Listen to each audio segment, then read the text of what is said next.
Perkenalkan, nama saya Elina Mahrika Putri. Di sini saya akan mempresentasikan yaitu tentang poster. Jadi poster ini saya ambil dari materi motivasi. Nah, jadi motivasi ini berasal dari salah satu faktor non-kognitif yang dapat mempengaruhi hasil belajar. Apa itu? Ayo semangat belajar, motivasimu mempengaruhi hasil belajar dirimu. Nah, tahukah kamu kalau motivasi itu salah satu faktor kognitif penting yang menunjang pembelajaran? Nah, jika seorang siswa ini kurang memiliki motivasi, maka dia akan berpengaruh terhadap hasil belajarnya. Nah, jadi peran guru di sekolah, peran keluarga di rumah, dan peran masyarakat di lingkungan sekitar ini sangat penting untuk mendukung siswa agar dapat terus termotivasi, sehingga dapat membantu mengurangi penurunan motivasi terhadap siswa tersebut.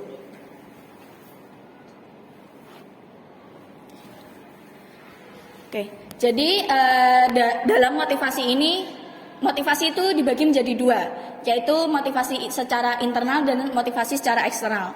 Motivasi internal itu apa sih? Motivasi internal itu adalah motivasi yang dapat muncul dari dalam diri kita sendiri. Sedangkan motivasi eksternal yaitu motivasi yang muncul atau berasal dari luar diri kita, seperti dari keluarga maupun dari lingkungan sekitar kita.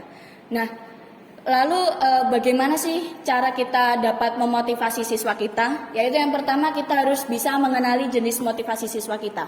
Terkadang ada beberapa siswa yang benar-benar dia sudah memiliki motivasi internal, dan juga ada beberapa yang siswa itu yang harus didukung motivasinya itu yaitu dari motivasi eksternal seperti dari guru maupun keluarga maupun lingkungan sekitar lainnya.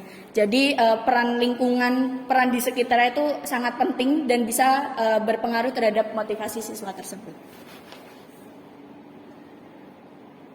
Nah, lalu saya akan membagikan tentang bagaimana sih cara meningkatkan motivasi belajar untuk siswa.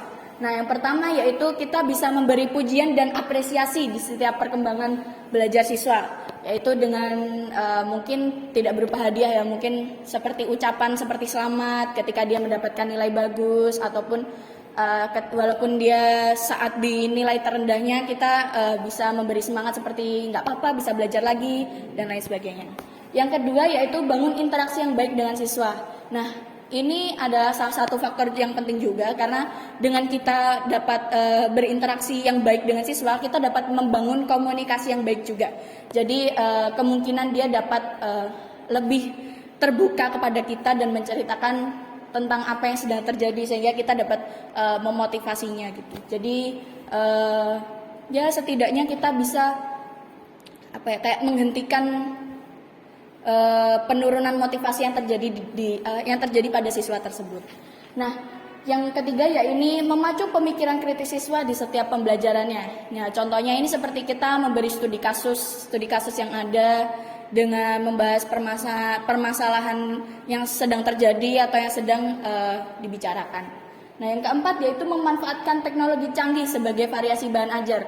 Nah, selain untuk memunculkan motivasi, memanfaatkan teknologi itu juga dapat menambah semangat siswa dalam belajar sehingga tidak mudah bosan dan tidak cenderung monoton saja. Nah, yang terakhir yaitu dorong siswa dengan memberi motivasi atau kata-kata semangat di setiap pembelajarannya. Nah, ini tuh seperti hampir sama seperti yang pertama, yaitu memberi pujian dan apresiasi. Dengan begitu siswa dapat terpacu motivasinya dalam pembelajaran. Dan ini adalah quotes saya pada tahun 2020 waktu saya sedang berjuang-juangnya dan saya pernah diremehkan oleh seseorang, dan saya secara tidak sengaja terpikirkan oleh kata-kata ini, yaitu tidak ada ilmu yang sia-sia kecuali kamu tidak berjuang. Sekian dari saya, terima kasih.